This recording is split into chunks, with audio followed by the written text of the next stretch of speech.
Good evening, televiewers. You're welcome to this other edition of Prime Hour on My Media Prime. Today, we are going to be looking at efforts to combat ghost towns by our respective municipal authorities. With the move to always seal shops, we find out whether this move to wanting to seal shops across our municipalities in the northwest and southwest regions are the best ways to fight ghost towns. We also are going to be looking at the preoccupying situations out there at in the northwest region with the burnings of the dormitories of PSS Bafut and that of Mankon. Who is behind this and why is the question that we are asking you all to tell us. Good evening. Once again, we are going to be discussing these two topics, which our panelists who already are seated. Dr. Michael Dimancho is in the house with us. We're glad to have you this evening. Thank you, Leo. It's a pleasure to be here once again, to be able to discuss issues that are touching on our society, especially on the Anglophone crisis. We try to look for solutions so that peace may once again be lived in our regions. Thank you for inviting me. What is touching you as coming from the northwest, and what is that news that touches you as coming from the southwest and northwest regions? Well, the only news that, one among is the fact that most children are not still going to school. And of course, when we understand that schools up to today are still being those areas where there are no-go zones. I usually say that schools are temples of learning, and once these temples are touched, of course, it's every household that is felt. So I think that education is a primordial issue where nobody should be against, and we all have to unite ourselves to be sure that there's continuity in education. We should be developing minds that tomorrow will not be able to rule our country. So I think that one of the things that touches me more is the fact that we still have children in the 21st century who are not going to school, and we are part of the problem, and we are part of the cause of they are not going to school.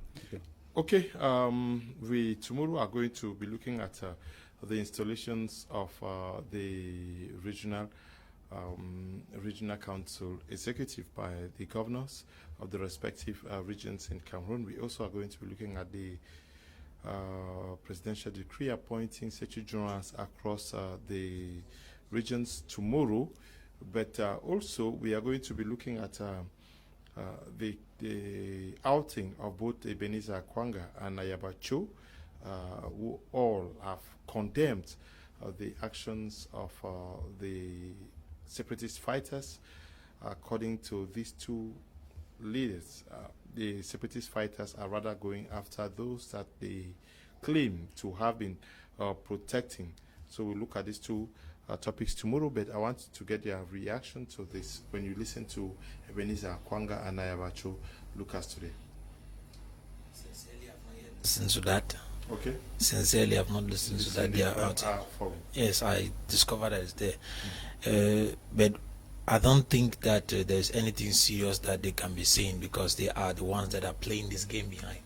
They are struggling to pit those boys one against another, and in doing so, while they are sitting over there in Europe and enjoying themselves, they cause these young ones to be killing themselves here. That's something that I think if you listen even deep into the message they have not listened, it will just be about that. In the idea of condemning, what are they condemning if they cannot condemn the whole thing? So those are some of the things that I would not want to believe that they are really out to help the situation. They are rather creating more conflict. Okay. Yes, that's what I think. Okay, you think that they should just stay quiet. Also with us is Ba Akwen. She is one of the vice presidents of the PCRN party led by Cabral Libi. She is vice president in charge of the ladies in the diaspora. Good evening and welcome. Good evening, Mr. Kom. Good evening to my co-panelists. Good evening to all the televiewers of Prime TV. I want to send my greetings to all the militants of the CPNR movement scattered around the continental globe. I also want to bring out the fact that, 4 kids were being killed in Bamenda recently. By one of them was buried today. Okay, so we saw that 4 kids, adolescent kids, were being killed by unknown, I say unknown, gunmen who came and took our adolescent kids without telling us what they did. So you see that the rampant killings of our children, of our women, is being it is growing like wildfire. So I really want the government of Cameroon to, because they are the one who is supposed to solve the problem and know where to touch for this problem to come to an end. So of course, so not only security, because we do not need only security, we want the problem to come to an end. So I really want the government of Cameroon to look for a lasting solution to quench this problem that has become a nightmare to so many Cameroonians. Okay. Thank you. We are awaiting the arrival of the representative of the CRM party in the person of Akumanga and Nji. They call him Despan. We hope that he's going to be joining us in the course of the program. But let's start with you, Doctor. We've seen this tussle between municipal authorities and these shopkeepers for years now, and with very little success to beat ghost towns on Mondays. Yeah, there should really be little success, Leo, because this translates the determination of the Ambazonians, let me call it that way, the Ambazonians to go to the desired end. You remember the issue of ghost towns, call it strikes or country Sunday, as they call it up that way, when it started in 2017. It was like a joke because they were looking at what usually holds during the colonial period. What they used to call peaceful strikes. People just sit down and observe and nobody goes to work. And they thought that they could implement that in the 21st century and it's going to work. But two, it's supposed to work, and I know it is working, but for the fact that there is also the government determination to see this fail. And you see, the two parties, they are fighting each other, and it is a pity that the common man in this society is suffering. The government has used all measures since 2017 to stop it. This started immediately when Agbobara and Fontem Neba were arrested. And that is when the ghost town started, because sometimes it's good to actually cover and mention images. The ghost town already has been existing even before the arrest. I mean, actually, when it concerns the Ambazonian and the crisis, this is actually where they put an accent on. And that is when they started declaring ghost town from Monday to Wednesdays. And still, it didn't work. Well, it didn't work because things are still moving. There are still activities in the Northwest and Southwest region. But then we think that the determination of the people of the Northwest and Southwest to go to their desired end, is making it very, very unbearable for the government. And then the government is trying to use all measures, sealing shops and all whatnot, because the government too is feeling the pinch. Economically, the government is actually gasping for breath. Government is spending a lot of money to pay civil servants who are there in the Northwest and Southwest region not doing anything. Now, I want to bring you to an interesting thing that I read in Cardinal Tume's recent book, My Nights in Captivity. And when Cardinal Tume recounted how, when he arrived Bamenda, and he sought to see the governor of the Northwest region, that was on a Monday. And then he called the governor, and the governor said, on Mondays, he receives people in his house. He doesn't go to the office. This speaks volumes. This speaks really volumes. That is inscribed and in bold letters in Cardinal Tume's recent book, My Night in Captivity. This tells you exactly that the issue of ghost town is not a joking matter. Even administrative authorities, they themselves feel that Mondays are days that they are not supposed to go out. Yeah, so nobody's afraid. But you say it is the determination of the people. Are you saying that the people are is it the decision of the people not to go out on Monday, or it is the decision of the separatist leaders? Well, the people think that the people fear more the separatist leaders who are with them in the communities than the military who comes from time to time. Yeah, but you just said it is the determination of the people. True. It is the people that I can back that up. Recently in the Bamenda main market, you saw there were traders who came out and they stood and said they are going to be respecting ghost towns. That was categorical. It's just about 2 weeks ago. I mean, it means that it is a determination of the people in one way. The people are determined. This determination could be out of fear. It could not be, maybe it's not voluntary. It could be out of fear. And I want to say that very clear.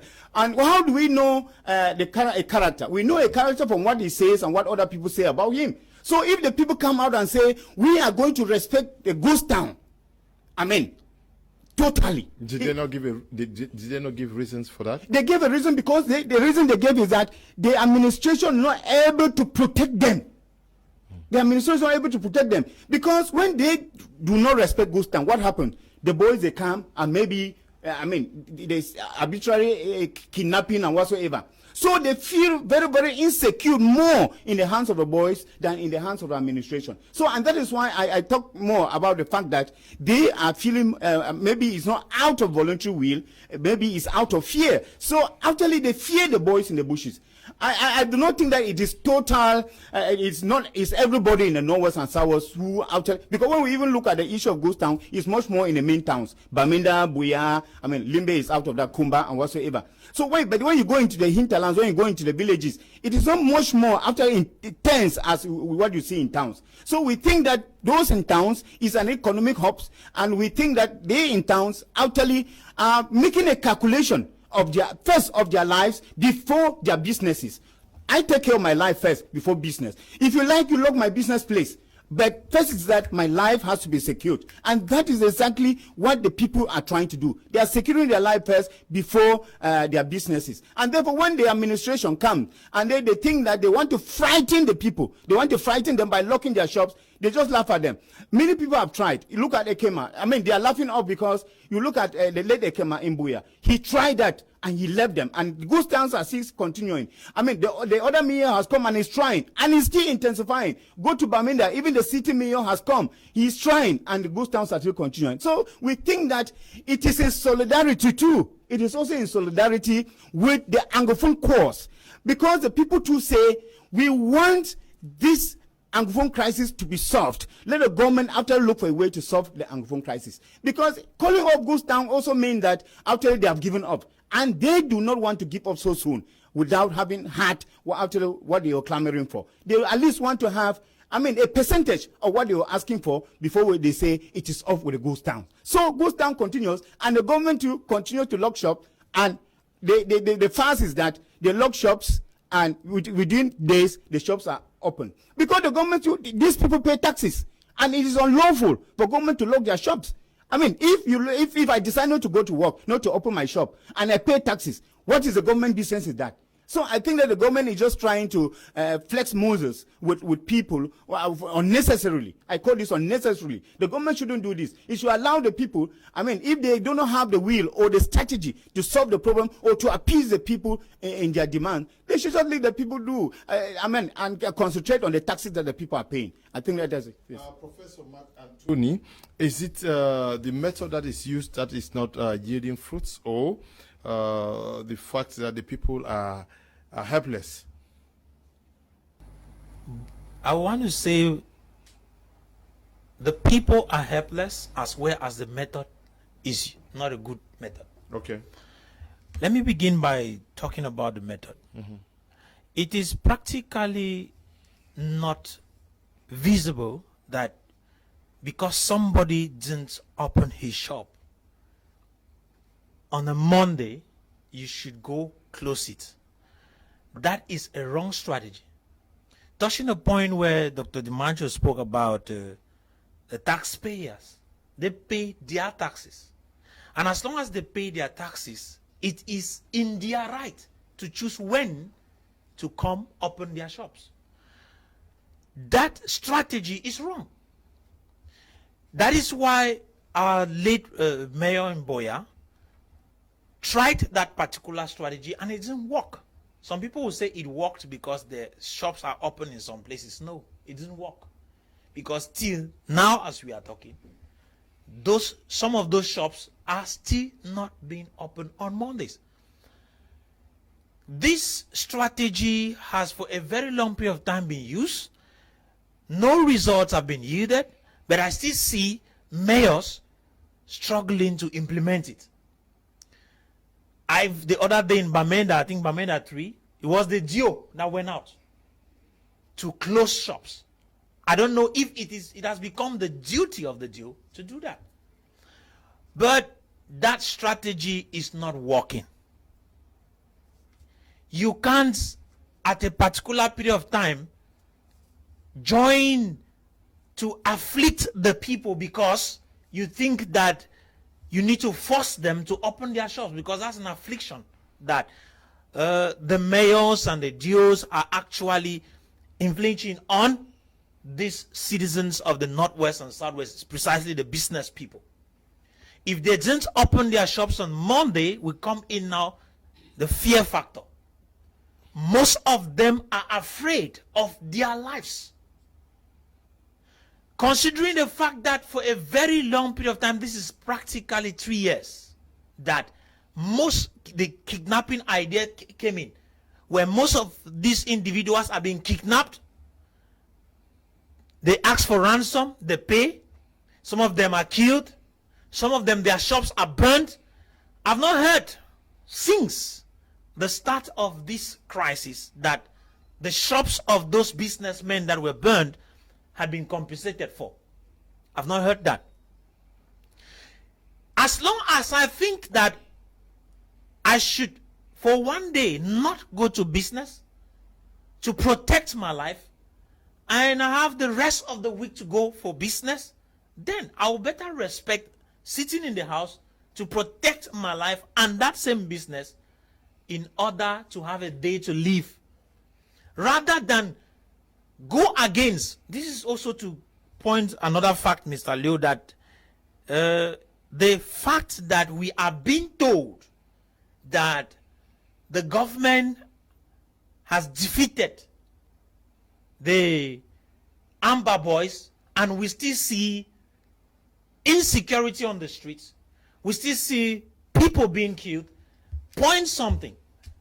Those people's lives are not protected, and that is the duty of the government, to protect their lives.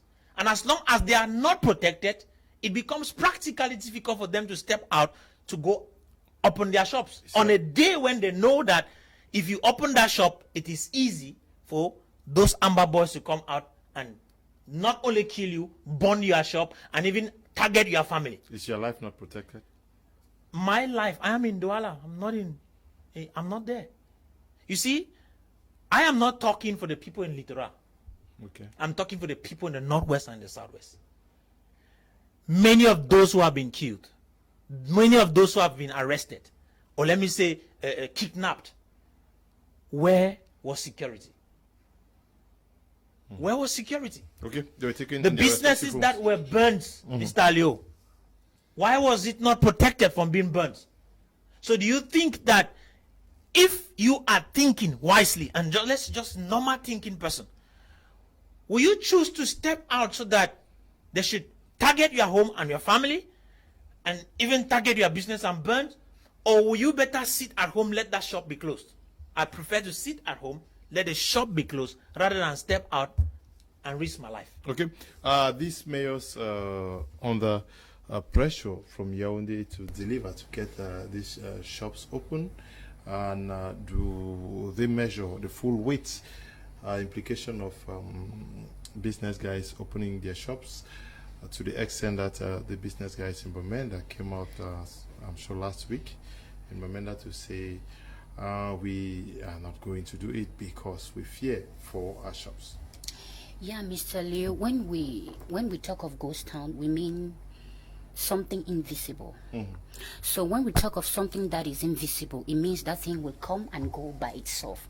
Okay. Now, when the government is compelling these businessmen to open their shops because they want the ghost town to disappear, the first question I will ask is that, is it the Cameroon government that gave these guys the capital to begin their businesses? because the capital is theirs and the profit they are supposed to make is for their own good. And now if they find it important to secure their lives, it's still for their own good. Because at the end of the day, we'll notice that the government who compels them, or the regime who compels them opening their shops, will not be there for them. Because you will agree with me that these guys practice the hit and run method.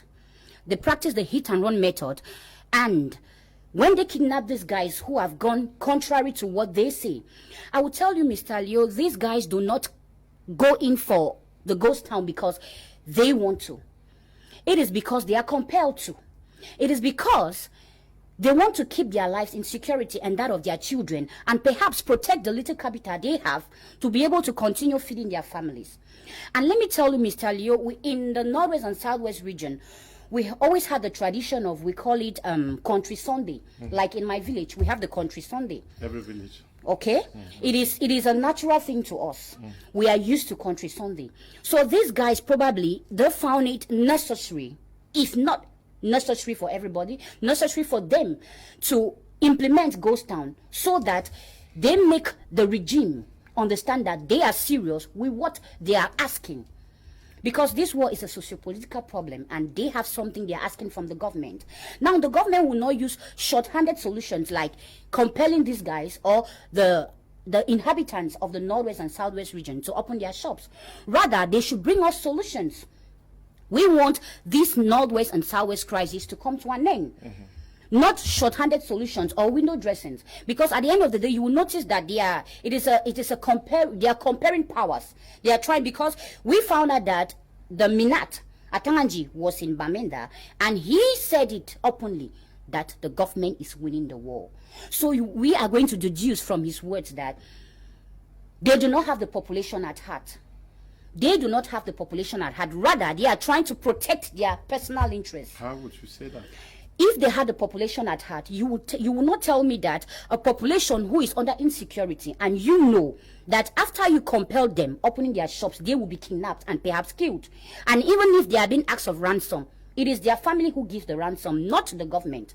So at the end of the day, the failure or the person that endorses most of the problems, it is the inhabitants. Because when they compel these guys, they go away. And even if they come there secured. Highly secured, protected. But we, the population who has nothing or nobody to protect them, or has nowhere to run to, or has no money to pay a visa to go out of the country, we are compelled to suffer. We are compelled to protect our lives. We are compelled to move in the direction of these separatist fighters. Not because we accept what they say, not because we concur to what they want, because we want to protect our lives, because we want to protect our children, because we want to protect the little capital we have. So I think the government is using a wrong method. And this method is favorable to them. It is a political method they are trying to induce, to subdue. It is a political battle between them and the separatist fighters. They are trying to say, we are not giving up. The separatists on their own side say, we are not giving up. So it is they are comparing powers. They are trying to see who will win. So they do not have the population at heart. Okay, good evening to you, Paul Wanka, and to you, Prosperity J. Godi New Kongi, who is always watching. Good evening to you, Smite Bright, and to you, Song and Derek Godi, Sheila Bright and Kafu, Rock Aban, Ni Abakwa, Kwita Ngwatem. Good evening to you, Josfno Beat, and to all of you watching us on social media. Now, Dr. Dimancho, what would change if the shops are open and taxis are kept at home? Because seemingly the focus is only on the shopkeepers. We don't see the mayors also forcing the taximen to take to the streets, and other persons who are respecting the ghost towns, like some government offices are not open on these days. Of course, and that's what I'm saying, that this issue of ghost town is embedded. It is something that is really in the people, it's really in the system and the northwest and southwest regions. Because it appears as if the government is concentrating on one sector. Talking about the taxes, you know that there is a mayor who tried to beat this issue of the ghost town and he didn't succeed. And how did he do it? There was an announced purchase of, or put in place of taxes in a town of Buea by the late Mayor Kmer. And no sooner than later, those taxes, they disappeared. We didn't hear about it again. So just to tell you how the government is utterly panting for breath about this issue. Now, you see, the government too is guilty, because when we were talking about ghost towns, the government started the ghost towns. The people only copied from the government as far as the Anglophone crisis is concerned. What am I saying? You remember that when this issue started, that in 2017, the government disconnected internet from the southwest and northwest regions for over 3 months. This is another form of ghost town. In the 21st century, where banks are supposed to work with internet, where businesses are supposed to work with internet, where startups are supposed to work with internet, the government disconnected internet for over 3 months. It became an international issue. This, to me, was more of a ghost town than what the northwest, than what is happening now in the northwest and southwest region. So you find that, I mean, the government is just only trying maybe to quench what they have started, to quench the fire that they leak. And I think that when you are guilty of a sin and then you are condemning somebody of the same sin, there is no way in which you will find any good you will have a good conscience. So I think the issue of taxes circulating, taxes are driven by who? They are still driven by citizens. And I know that the taxi drivers are one of those those citizens who are most exposed to insecurity. Taxi drivers, they know that, they are with insecurity each day. And therefore, if they attempt, nobody would like to lose his taxi. Most of these guys, those taxis that they drive are not their taxis. And their owners will tell them, please, let nothing happen to my taxi.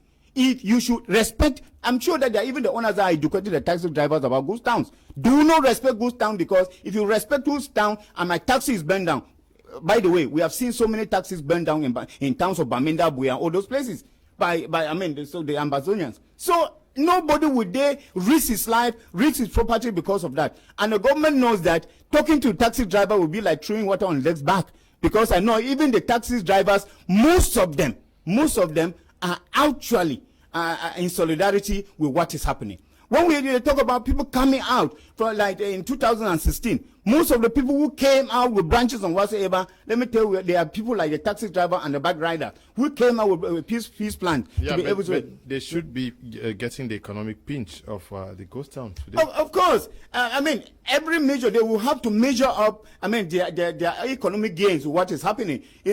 Extraordinary measures to employ extraordinary situations to exploit, bring in extraordinary measures. So if they used to have maybe a certain sum of money or income in a week, they should learn to be able to adjust it this time, just like any other person is adjusting. Business people are adjusting to it. The banks are adjusting to it. Everybody is adjusting. One more, taxi drivers too should learn to adjust to their income and then what they feed with their family and whatsoever. So I think that everybody in the northwest and southwest region has adjusted his or her life in one way or another, because they know that Monday is out of place.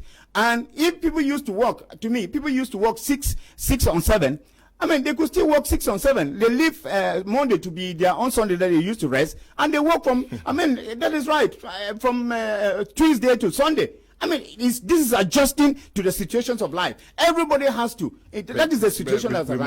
We must keep the Sabbath holy now. Well, are we going to move the Sabbath to Monday? Of course, keeping the Sabbath holy is a good thing. But the question I want to ask is, the Sabbath itself is cognizant of the situation of the people in the northwest and southwest region. Like somebody asked me the other day, is God asleep? I think that, people who go to work on Sunday have a reason why they go. And like somebody also said, I will prefer to feed my family on a Sunday by going to work than to leave my family hungry and not go to work. Okay. What will you prefer? That is it. Okay, good evening, Mr. Liu and the panel members. Let us stop chasing shadows and address substance. Cliff Fofun, writing from Bamenda. Good evening to you, Cliff. Good evening, Mr. Liu, and to the panel. Special thanks goes to my brother with quote, who have just told the government the truth about what is happening in the Northwest and Southwest regions, because when you give an opportunity to an enemy, it gives them new ways to handle this war. So as long as the government keeps winning the war with wrong, okay. Wabatum writing from whom? Wabatum, where are you writing from? Whom? Is it around Three Corners, or is it in Icon? Greetings, Mr. Liu. I'm watching from London. Good evening to you, Boniface. Who is watching from London? Good evening, Mr. Liu, and all the panelists. Selling shops is doing more harm than good. If you look, okay, your shop and you pay taxes, what's the government's business in that? People's lives are very important. First, genuine dialogue is the answer to this. Blashos is writing from Kutaba. Good evening to you, Blashos. Professor Mark Anthony, we have been living this ghost town phenomenon for close to 4 years now. What would you say is the benefit or is the gain of these ghost towns? Mr. Leo, this ghost town doesn't really have any gain because it is affecting the entire nation economically. And sincerely, that should be the reason why the Amber Boys instituted it, so as to crumble the economy of the nation. And in that direction, it is succeeded because when on Mondays shops do not get open, businesses are closed in the Northwest and Southwest, that is a whole business day that has been drowned. And it affects the economy directly. When it comes to the people of Northwest and Southwest, even though they are respecting the ghost towns, they are suffering in the midst of it. Why did I say they are suffering? It is directly affecting their daily affairs, to a state where most of them, on that particular day, which they, before they could use in accomplishing another thing, they sit at home and there is no entry. That particular day, they rather spend. So that is affecting their economy. And as taking to what the doctor just said, I want to say, normally in a day we have 5 working days. It's not even 7. We have 5 working days. From Monday till Friday, according to the Cameroon system. And I believe that we do not necessarily need to increase from Monday to Sunday.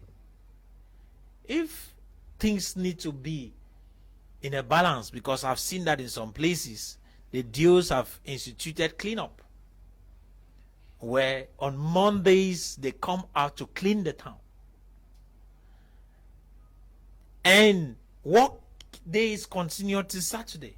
But it is obvious that people know that their work day begins on Monday to Saturday, so it's to Friday, so it's difficult to push them to work on Saturday.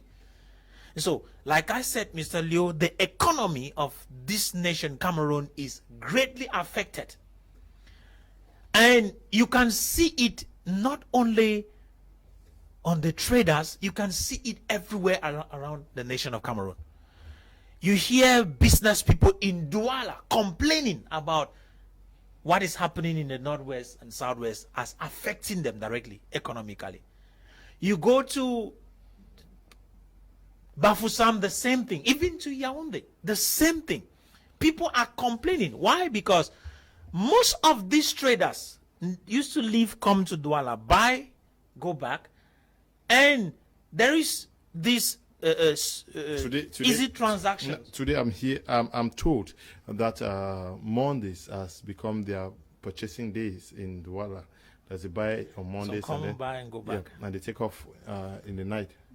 Yes, it's possible. The one thing I also say is that financially they are on able to do what they were doing before. That's why even in Douala you hear business people complain that I used to say at this dimension, but now I can no more, because the people, first, you don't know when you are going to sell. The population has reduced. And secondly, you can come and buy those things and go, and they are burnt up. So people are scared. Are the mayors unaware of what we are discussing? The mayors are not unaware, because some of them do not open their offices on Monday. They do respect the ghost towns. So I don't know why on Monday they are unable to go open their business, their offices, but they want the common man out there in the street to go open their shops. So I think it is necessary for these people to sit down, think on strategies that will be very impactful than strategies that are useless. Okay. Because the ghost town idea is, in fact, they cannot stop it using closing shops. That's not the best way to do it. They can't close it. But as I said, Mr. Leo, the ghost town idea is also not the best at this moment. Okay. It is putting the people under unnecessary stress. Okay. Good evening to you, my very good friend from Courage. You should be watching us from Canada. And to you, Ekoge, and Kafu Rockaban, Steve Duff, good evening to you. Jido Fonkem G, good evening to you. The Mix, and to you, Adams Tafon. Why is the focus on these shop owners when we know that many other sectors are affected? And on Monday, schools are closed now? Yes. Yes. Many other sectors, the taxi sector is closed, the schools are closed, the banks themselves are closed, almost every other sector. Why is the focus on these shops? Yeah. Mr. Com, I think that it is because they know what they will gain from these shop owners, because they tell us that when your shop is being sealed, before you go for it to be reopened, you pay fine. You pay a fine, and that fine may be their point of attraction. Okay. Because the government always has a way of, like I previously said, they do not have the population at heart. Whatever they do, whatever strategy they bring out is to their own personal benefit. So I think that they are focusing on the fines these guys will come and pay for their shops to be reopened, which I don't know the necessity for these fines. Normally, the government would have instead come with a strategy like, those that will open on Monday, we are going to reduce their taxes, or better still, nullify their taxes totally. It would have been a better approach to seduce those that will be able to open, rather than compelling them on opening their shops. And if they do not open these shops, it will be sealed and fines will come to their personal pockets. For me, that's their point of attraction. Because you see, these taxi men, perhaps these taxi men are those that are transporting. And transportation, it's when the population is outside. So the population cannot be outside, and these guys keep burning their petrol. When there are no populations for them to transport, there will not be cars or bikes on the road. So I think that they focus on the shops, because when it will be sealed, fines will be paid and they will enlarge their personal pockets. Yeah, because I was going to ask, what if you open your shops and the population is not there to buy? What happens? Will it serve a purpose? Well, it will not serve a purpose. At the end of the day, the loser is the population. I told you previously that whatever the government does is to their benefit. They do not care about the population. They do not care that these guys, if they open their shops, there will be nobody to buy. They just want to, implement what they have, arranged in Yaoundé. What they have arranged in Yaoundé to better measure powers with these separatist fighters. So they do not have the population at heart. The population will always be the loser at both ends. We do not applaud the ghost town. It is something that nobody will like, because it has affected the population, the economy of the country, in and out of these zones. Because you will agree with me that all the other regions of Cameroon have been affected. In Yaoundé they cry, in Douala we cry, because these two zones were practically known for them producing our local products like beans, yams, cocoa yams, and all that. So it has greatly affected all the Cameroon 10 regions. So we do not think that it is a good strategy.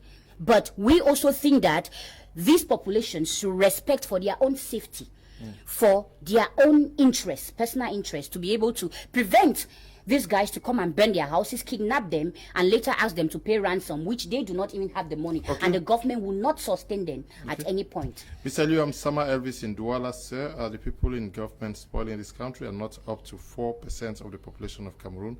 For them to change, they want to change the remaining 96%. How possible is that? Good evening to you. Boniface says, interesting program tonight. Boniface writing from UK. Good evening to you. Good evening, my junior. How are you doing? Long time. Okay, God bless you too. God bless you too. Good evening, Mr. Liu and Peter from Bamenda. We don't take orders from mayors. We did not vote for them. Hello, good evening. Sir, I'm Divine from Tarikon. A child whose parents or siblings was killed with a gun is going to pass by every junction or tier corner before getting to school. These places are full of men with guns. How would that child concentrate in class? Okay. Good evening to the panel. In life, you have to sacrifice in order to achieve. If the population accepts that has been imposed on them, it's because they know what they will achieve at the end. First and foremost, life is important, not money. Henry is writing from Bali. Henry, what are they going to achieve? Good evening, Mr. Kum. The simple things is that the government did not see the people of Northwest and Southwest as anything. I'm Tambo Luis writing from Bengui. Good evening, Percy from Womb. I love the program. Good evening to you, Percy, writing from Womb.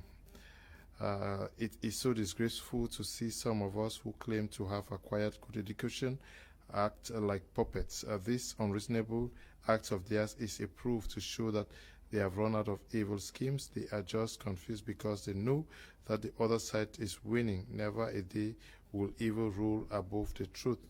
Okay? Good evening to you all in the studio. It's Mervis writing from Bamenda. I think if the government is fighting against Ghost Town, it means they are also affected. Why can't they stop the war? Because I don't think a father can be fighting with his own child and declare in a public that he has won. So their strategy is to stop this Ghost Town. Okay? You say Ghost Town is useless. But Dr. Michael Ndimacho, 4 years after, should we still be talking about our Ghost Town? How is the Ghost Town of advancing whatever cause that is fought for? I think, actually, personally, I don't see what the Ghost Town is bringing to the people of Northwest and Southwest. But then, as we say, people must hang on something. The Ambazonians have seen that this is something they can hang on to actually keep on also flexing muscle with the government. Because without Ghost Town, I don't see any other thing that they are going to hang on. They actually want the war to continue. They want to get to their desired end. And as I did a presentation somewhere, I said, this war was long lost by us, the Anglophones. Because the war that started, it was like a holy war, it was like a just war. But when blood started being spilled, I realized that the war was almost lost. And now, what they are fighting for is for personal gains, you know, kidnappings and all those things. The war that was supposed to be against the opponent, they said the government or the military, now has turned out to be the war against our own people. Because it is not the government suffering in Bamenda. It is not the military suffering, but we are the ones suffering. But on the other side, I think that it is also wrong for the government to use the people as a shield. Because when I look at a person like the Minister of Territorial Administration, who going to Bamenda, whose security was beefed up. He was gun-plated like a balloon because of gun-proof. You will not expect somebody of, that you get into Bamenda, with all the military, all places are closed because he's there, and because he's afraid, he will be asking any other people to get into that very place where he cannot go. Look at many other administrative officials, the duos and whatsoever. Even look at the city mayor when he was addressing the people. He was in a gun-proof. I mean, the people look at that and they say, but if gold should rust, what will iron do? That is the question they're asking themselves. You look at one time when even students in the heart of Bamenda were kidnapped, were taken away by, I mean, I don't know who the ambassador whatsoever, at the very height of a curfew, whereby security is supposed to be all around, at least in the middle of the town, and students were transported in a bus. How did that go? Now the people begin to realize that if those boys could penetrate and do acts and get away with, who are they to flex muscle with them? And look at what is happening when you travel to some parts of Bamenda into the villages. When I want to go to my one village, Noni, what happens is that you find a police post or a gendarmerie post here, and then 1 kilometer away, the boys are there. It means that they understand themselves. Then who am I as a citizen? Armless. A person who has no gun, who has nothing to go and be flexing or go and be trying to pull ropes with those boys. I just understand that the military and those boys, they are fighting, or they are understanding themselves, they are afraid of themselves. And then I should not be in the middle to act as a shield to any of them. And what the government is doing, the administrative officials are doing is, they want to use the population, the people, and put there, and let the people actually act, I mean, cover them in what they are doing. Look at their co-teachers to come and take their duty post in really where the crises are hardest. And what happens? Many teachers have been killed in this thing. They have been slaughtered. They have been maimed. I mean, and what is happening? The government only sends condolence words. That is all. But the lives will not come back. The people, when you die, you die. We have not seen any concrete action that has been carried out by the government, by those people who have died because they want to serve this country. Teachers, military people, I mean, even administrative officials, even a Dio, Namata, when in this kind of a useless and senseless war in Batibo, and nobody, and up to today, we have not heard about him. That is an administrative official. If a Dio can be carried away and he disappears, I mean, without any trace, who am I, a simple citizen, to try to be able to show as if I have something, some extra terrestrial power to be able to fight them? I do not have any extra power. And the only thing I can do is, if the government cannot solve this war, I sit in my house on Mondays, and on Tuesdays I go to work. If they come and seal my shop, the day will come when they come and open it. And it continues like that. And we see that actually one party, you usually say that in a marriage, for a marriage to be successful, one of the partners must die. And death here is not physical death. Death is that one of the partners must submit. And therefore, in this Anglophone crisis, if one of the partners do not submit, it is a problem. We have often said that in a crisis situation, it is the person who is up there who submits himself. In a crisis, in a war, it is not a small man who submits. It is a person who is who has the power, who has the military arsenal, who comes out and said, okay, young man, okay, I've heard you. Let us arrange this thing. It is not a small man who goes up to him. So let the government learn to actually be able to be flexible to give. And I think that a ceasefire, good, offered, and the other party refuses to take, then we can have a different kind of argument to argue. But as of now, that two parties are pulling their ropes, let the people stay at home and save their lives. Okay, they should stay at home and save their lives. What is the best method, according to you, Professor Mark Anthony, to fight ghost towns? That's a question that I might not be ready to give an answer, but to suggest, I want to believe that the best way to fight ghost town is to solve the problem. Okay. Because there is, in fact, there are no two ways. The people are respecting ghost town, not because they really want to do it, but because they feel intimidated, they feel their lives are under threat. And why is ghost town first of all out there? Ghost town is out there because of a crisis that was generated back 2000. Let me just use 2016, though that's not where it started. From 2016, the manner in which the officials who were supposed to handle the crisis, the outcry of the people at that particular moment, the manner in which they handled it resulted to a subsequent strategy that came up, which became ghost town, and which has actually kept on for this while. The problem is management of the crisis. So I think that the only way to actually stop this crisis is for the problem to be solved. And we have been saying over and over that we believe that the knife and the yam is in the hands of the government of Cameroon. Yeah, why? But don't you also think that they could change the strategy of using the Changing strategy is maintaining the war, and nobody wants the war. I don't think that changing the strategy and to solve Ghost Town while the war continues is helping. It will not help. If the war is still going to be going on, then they have not, whatsoever strategy that will be implemented will be useless. So I think that the only way out is for the problem to be dealt with. And Mr. Leo, severally you've heard a lot of persons, they've been calling on the Cameroon government, go for the Swiss talks. Others say, go bring these, let's sit on a round table. All what people are saying is let there be a genuine dialogue or whatsoever negotiations where this problem could be handled once and for all, so that the people of the Northwest and Southwest who are under the fear presently of Ghost Town, because they are respecting Ghost Town out of fear, under the fear of the Ambazonia. Okay, it's not because of conviction? No, it's not a matter of conviction. Like Doctor said earlier, this conviction could still be out of here, because when you saw the outing of the women and the men, the population that came out in front of the men market in Boyade, in Bamenda there, you realize that they made mention of some things which were so pertinent. Their manner of speaking, they spoke with boldness. It proves that they are even looking at the mayors whom they are struggling to stop the stuff as illegal. In fact, let me not use the word illegal. They are not representing their opinions and them. So they are not a legitimate call that should speak for them. So in relation to that, as long as the people of the Northwest and Southwest do not see these mayors as legitimate, they will not respect even any strategy that they bring. So they will respect the Amber Boys. Are they legitimate? They will only respect the Amber Boys because of the gun. Okay.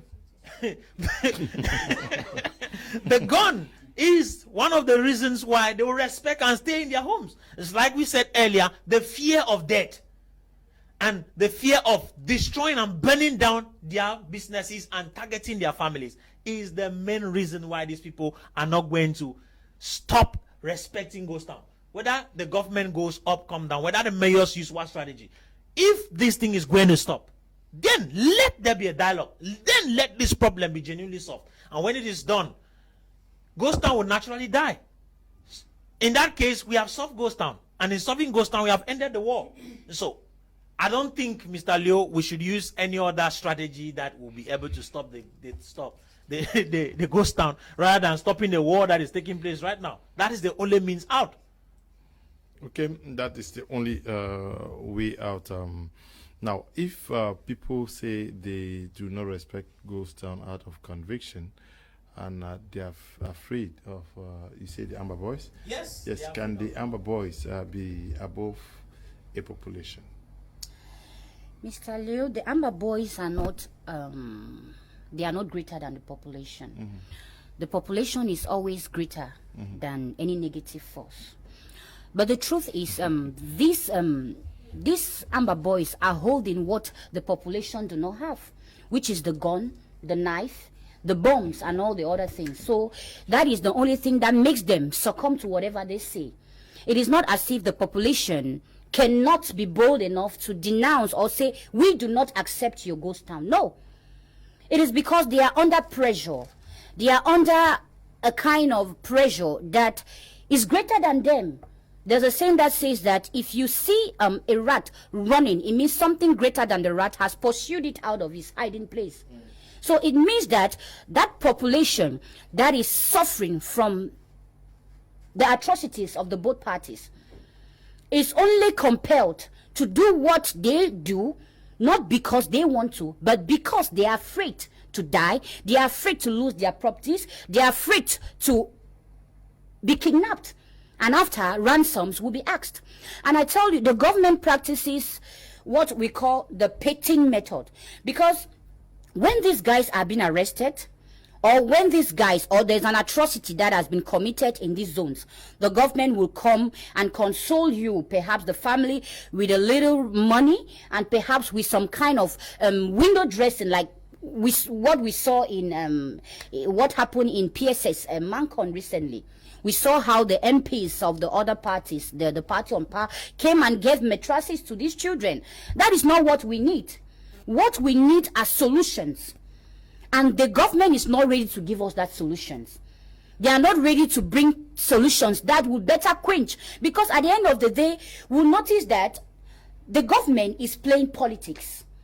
They are using the population to measure their political powers. On the other hand, we are supposed to win. On the other side, we are supposed to win. As my co-panelist said, it is not the weaker power that comes with a proposition. It is you who think you are big. And I will continue saying, it is only the government that has the sole responsibility of providing security for all its populations.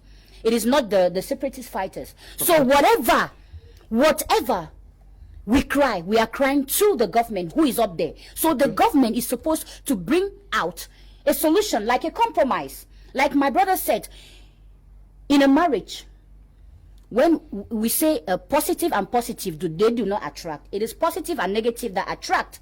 So one is supposed to be positive and the other negative.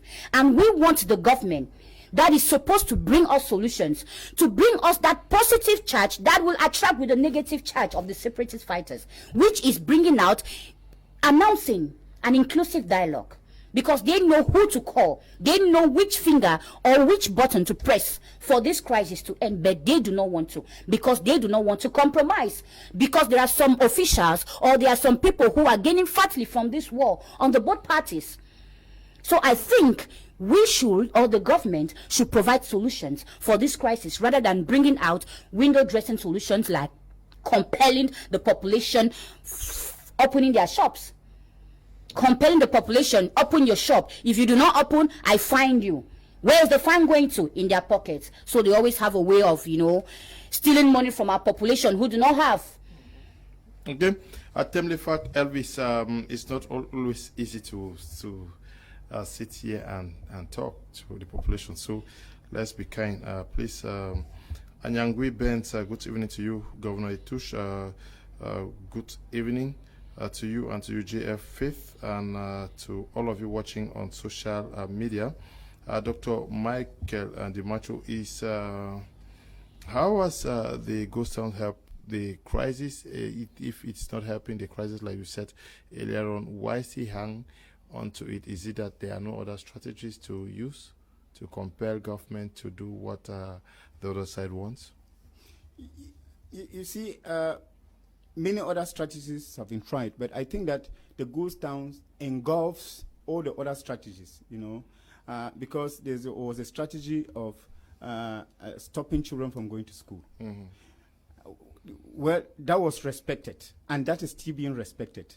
Now, you see that stopping children from going to school has added up to the issue of ghost town, because when you don't go to school, that is another way of civil strike.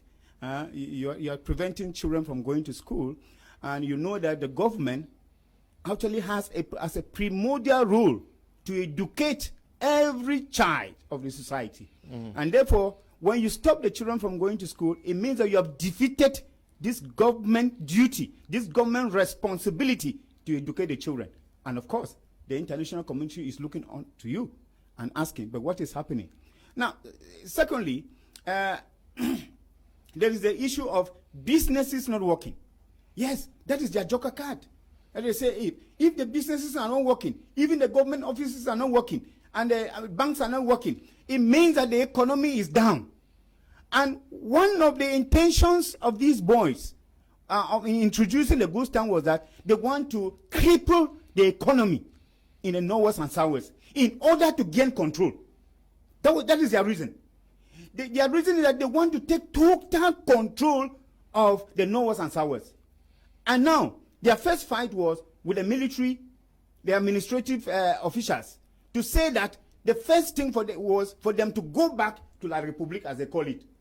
Now, since they are not going back, as they say, the military is not going back to the barracks, and the administrative officials are still there.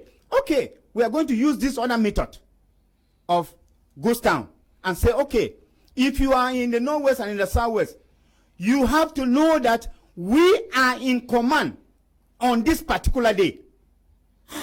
It is actually something unheard of that you find a small fraction of people commanding. That is to say that on Mondays, the northwest and southwest is being governed by another people, another person, and not the government of Cameroon. That is already something symbolic for them. They know that on Monday they are the one governing. If they can be able to cripple, to stop every activity, it means that at least once in a week, there is somebody somewhere who is governing the northwest and southwest. And for them, it is very, very important. And you know, sometimes it is a step. Like they call in psychology, they do on the step technique. Yes, you do like this in order to go to a higher step. You go from one step and you study and see how it is. You re-strategize and you go to another step. If ghost town has been going on perhaps for 3-4 years, unperturbed, undisturbed, it means that, okay, they can now re-strategize and say they have won this way. And therefore, they can go up to the next step. Who knows what is going to happen in 2021? And that is why we are saying when something goes on for more than 3 years, you already know that that thing is going in for one time too much. And therefore, the government should be able to watch out and know exactly that now for 3-4 years, there is somebody else who is running a part of a country. So the people will have to develop another joker card. We do not know what it is going to be this time around. Maybe at one moment, they will add another day and say a Tuesday. You know, it is possible. Yeah, but it is possible. But won't it be, will that not be very heavy on the population, given that already their companies, not everybody that... Do they care? We are witnesses to cases where these guys have introduced 7 days lockdown, 10 days. Do they care? To them, they say everybody should sacrifice. I remember somebody was saying that one of them, some of the boys caught him, and what they told him that we sacrifice our time in the bushes, 7 days on 7 and 12 months on 12. And you are there in town, you are enjoying yourself, you are going about your daily duties. We all have to sacrifice. So according to them, when they introduce this ghost town, it's none of their business. According to them, everybody just needs to sacrifice. Mm-hmm. And that in a war, you know, the survival or in a war is always watered by the blood of martyrs. You know, and those who die are considered as martyrs. And those who will survive will say that, okay, the martyrs watered their blood for them to survive. And that is what they're talking about. So that in a war, not everyone will survive. Just as in the promised land, not all the Israelites went through. That is what they're saying. It has now become a holy war. Like the Muslims talk about a holy war. That they think that it's a just war for them to fight. Yeah, tomorrow we are going to play the outing of Ebenezer Akwanga, who is presenting the state of affairs, and also listen to the audio of Ayabacho Lucas, who are not very happy with what is happening out there, especially with respect to the way the separatist fighters are treating the population. Good evening, Mr. Liu. Is Assad writing? Tell the people that she is right on point. Okay, tell. They don't know the name. I'm sure they want to talk to you. Akwen. Mr. Liu, I don't see why we are still talking about the government strategies to end this crisis when we know all is for our own personal interest.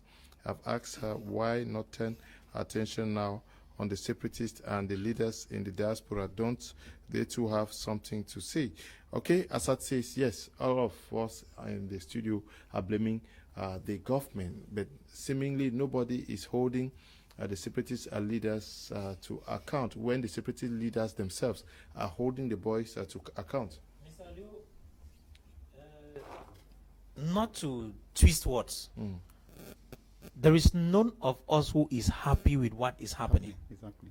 There is none of us. Yeah, but Assad is asking why none of you is holding the... You do not expect me to switch from the question that has been asked and then you answer another one. You asked me a question, which is how do we deal with the ghost town? Because you are talking about the mayors who are sealing shops. It's not against the Amber Boys. They are sealing the shops. We all have raised an issue. You said they are the population is respecting Ghost Town out of fear. Fear. All of us say it is fear, and the fear is coming from the Amber Boys. Yeah, but none of you is addressing the Amber Boys. You see, this is the issue. We already know that is something that is evil. It's wrong. And so you will not expect me to come back and begin to talk about people. Are you saying that if you have a junior brother who does something that you don't like, you won't talk to them? You won't call them to order? Do you realize that we have spoken to them? Okay. On this platform? On this platform. Okay. When we openly condemn their acts, we tell them, go to DDR. Are we not talking? Already, we are not blaming them for taking the step in which they took because it was out of frustration.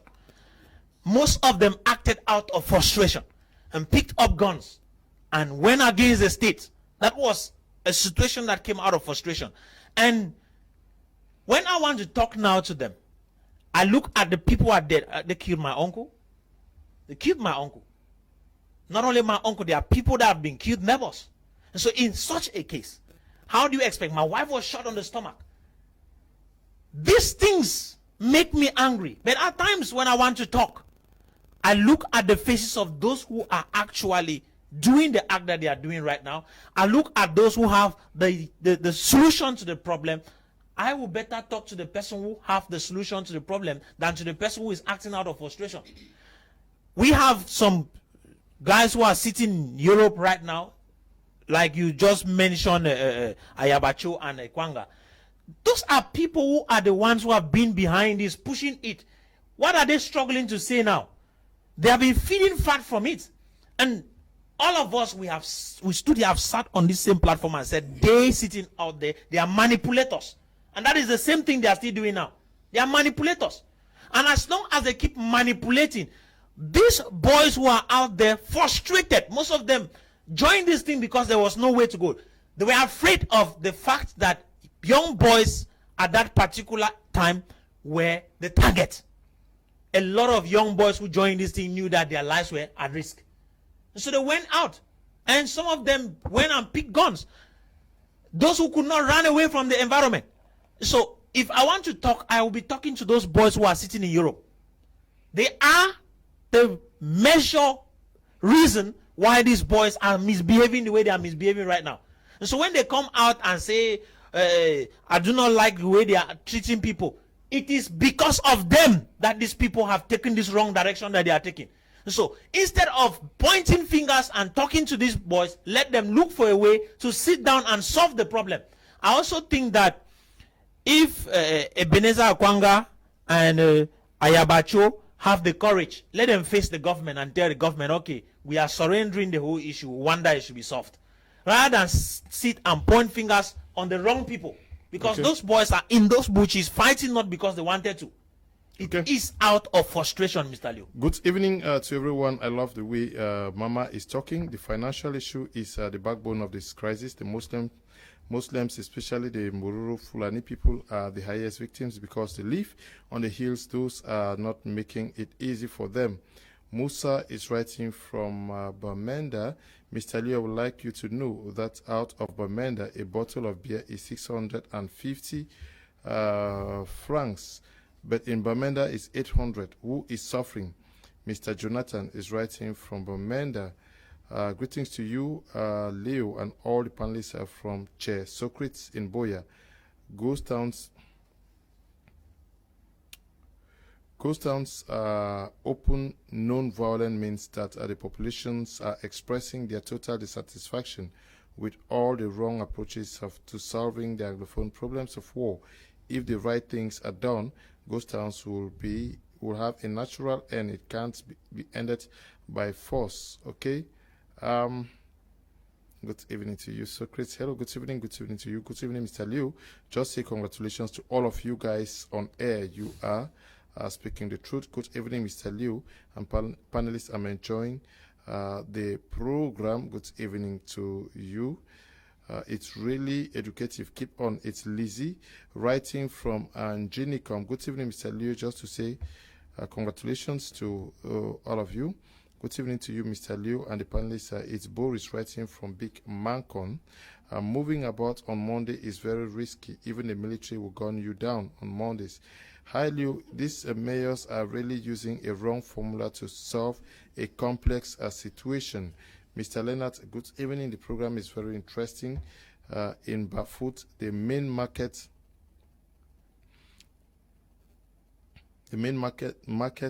have not been holding for the past 4 months. The old mothers remaining in Bafut are really suffering. Shu Maurice writing from Bafut there. Now, when old mothers can't go to the market, who's suffering here?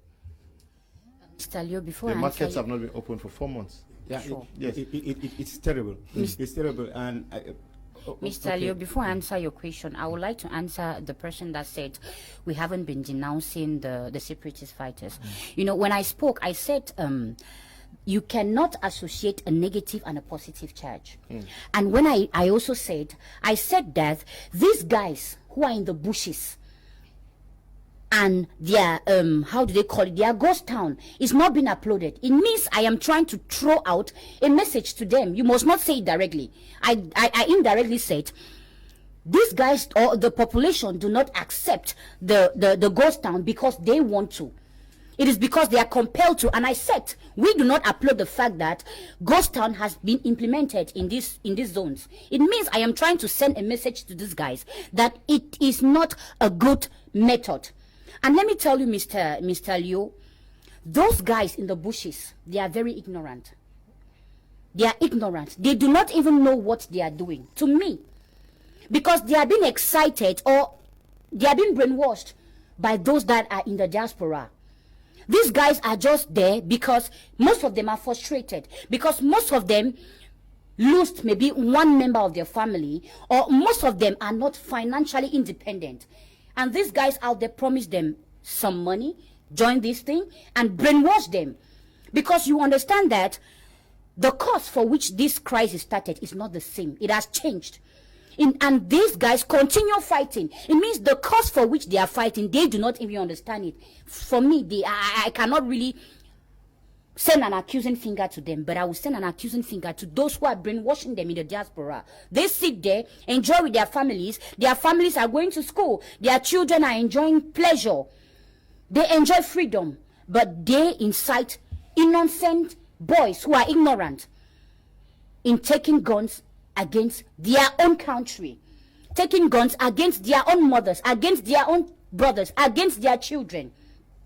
You cannot be saying you're fighting for somebody and you are the first person to kill that person. You are the first person refusing that person for not going to school. Because we tell you education is the best thing any parent can offer his child.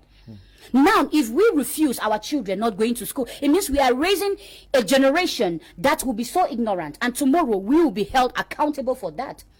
So it is on those who are in the diaspora to stop brainwashing, to stop whatever they are doing. Okay. And let me answer your question, because you gave me a question. You said these mothers are not going to their shops. Why? Is it they are suffering? Because I will tell you, Mr. Leo, most of us, when our parents they get old, we send them back to our hometowns. We open a shop for them to be able to sustain them. When these shops are being closed in the name of ghost town, they suffer. On the both sides, they suffer. The separatist fighters implemented ghost town. They are suffering. The government is trying to use military-induced power on them to open their shops. They are suffering. So at the end of the day, it is the population that endures all whatever is happening in the northwest and southwest region. So I think that the best for the population at this juncture is that they should bring out solutions. They should bring out solutions. One person should come to a compromise. I am tired. We are dying. Our children are dying. Our resources are being lost. Families have been separated. We are raising a generation that will be literally lost. They will not have anything in their heads.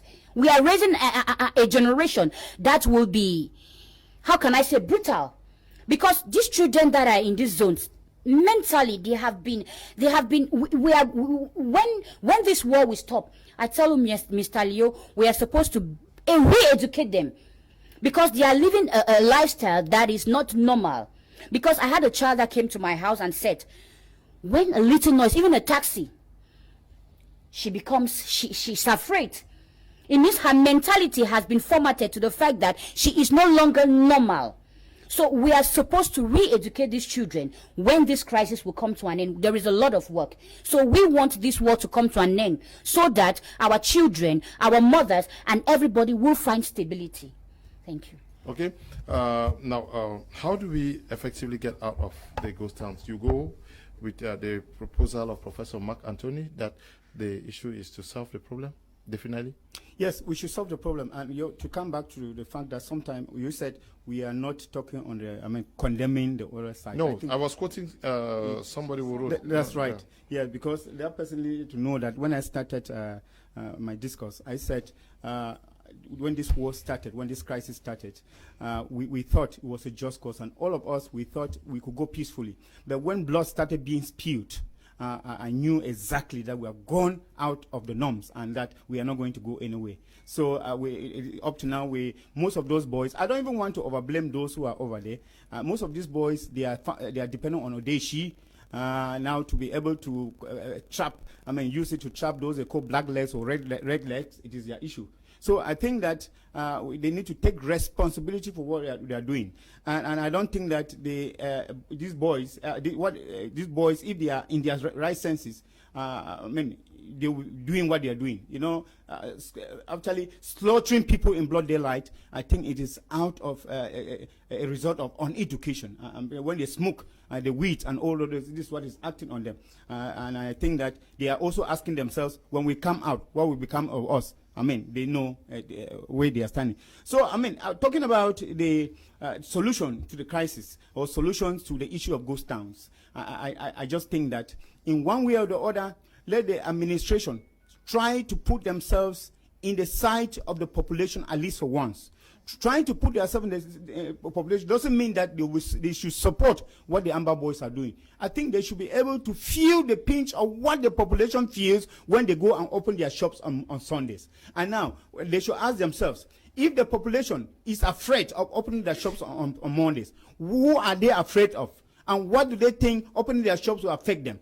When they dissect it and they look at it and they see that the fear of the population is because they are afraid that somebody somewhere, is going to do something to them, they should be able to find out the root cause and see who that somebody somewhere is. And I think that it comes back to the fact that we should be able to sit down and be able to discuss this crisis and be able to put an end to it. And it should be a concerted action. It should not be from top down, it should be from down up. That is, the population to be implicated in the decision, in the negotiation to solve this crisis. The population should actually have a voice in solving this crisis. It shouldn't be the government always coming with force. Dialogue and meaningful dialogue, as we are talking. Professor Mark Anthony talks about the Swiss talks. Well, it went and disappeared. National dialogue came, Grand National dialogue came and disappeared. And now they're talking now about decentralization and the regional whatsoever. And the people are not seeing anything that's wrong. You now see the traders in Bermuda way are out revendicating and saying, the city mayor, we don't know who is the city mayor because we didn't elect him. We already see that if the people start outright revendicating now, means that what they are going to get, the instruction from the city media is not going to hold. So let there be concerted action. There should be a dialogue. Even within, now that the decentralization, the dialogue should start from the subdivision, it should come to the division, and should come to the regional level, and let people be able to talk. And I want also that we should hold our elite into task. Our group of elites are responsible, because most of them who live in Yaoundé are responsible for what is happening. We should be able to check them. We should make check and balances about all these people. We should not only be looking at those boys in the bushes, because most of our elites are sponsoring these boys in the bush. Ask any elite in Yaoundé or from the northwest and southwest and ask and check very well and see whether they have not, 80% have not sent support to these boys. To be able to buy granules or whatever they call it, or buy guns and whatsoever. So we should be able to check and appeal to our consciences and ask ourselves if really what we are condemning, like I said, sometimes the thieves who has stolen, after all speaks much, talks much when investigation is being carried out. Because first of all, a crime committer in prison will never ever accept that he committed a crime, and that is the issue. So we should be able to make checks and balance and check all of us who are talking about this thing, whether all of us who are talking are not flaming the issue, and then you will understand that we'll get the source of and then the panacea to this problem. Okay, you have something? Yes, I have something to say because when I listened to him, he said that those boys in the bushes, you know, the Mr. Tanganji is like a virus, you know. You know, those boys in the bushes are not. They are not actually all illiterates. There are some literates amongst them, and I believe that they are listening and they are seeing. There are literates amongst them, but I believe that it's due to frustration because they might have had one of their family members been killed or all of their family members been killed. Some are not financially independent. We should, you know, hold that fact very, very important.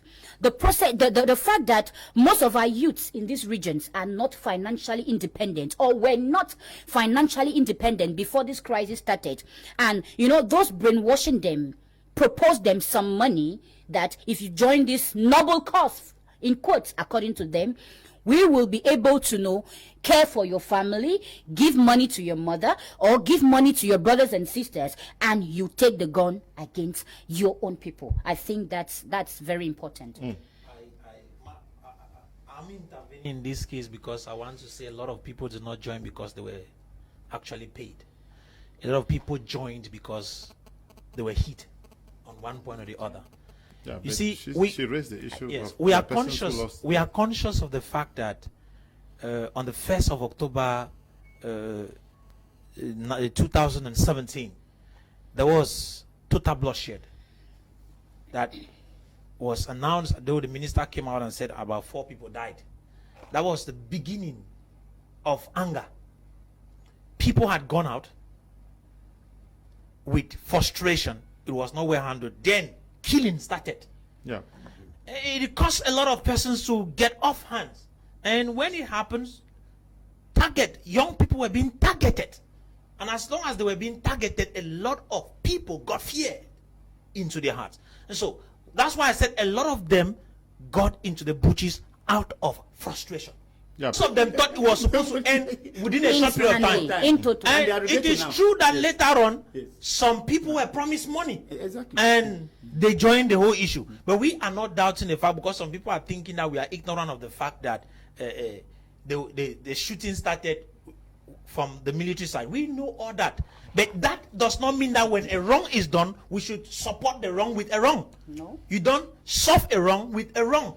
So Okay. when guns were picked up, that was the error that came into the whole issue. Okay, we are going to take a short break. When we come back, we look at the situation of the dormitories that were burnt at PSS Bafut and Mankon.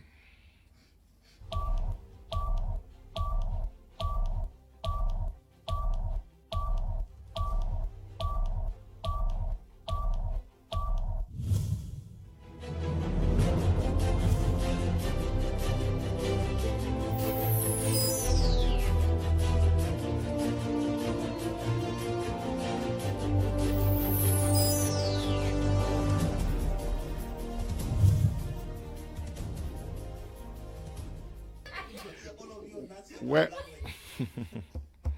welcome back. You're watching Prime on my Media Prime. Okay, some people are describing many of us on the platform that we are black legs. I don't think that is good for. It's not good. I think that democracy would require that people should respect the opinions of others. I don't know what the video. I'm not sure that is the video of PSS Mankon or PSS Bafut.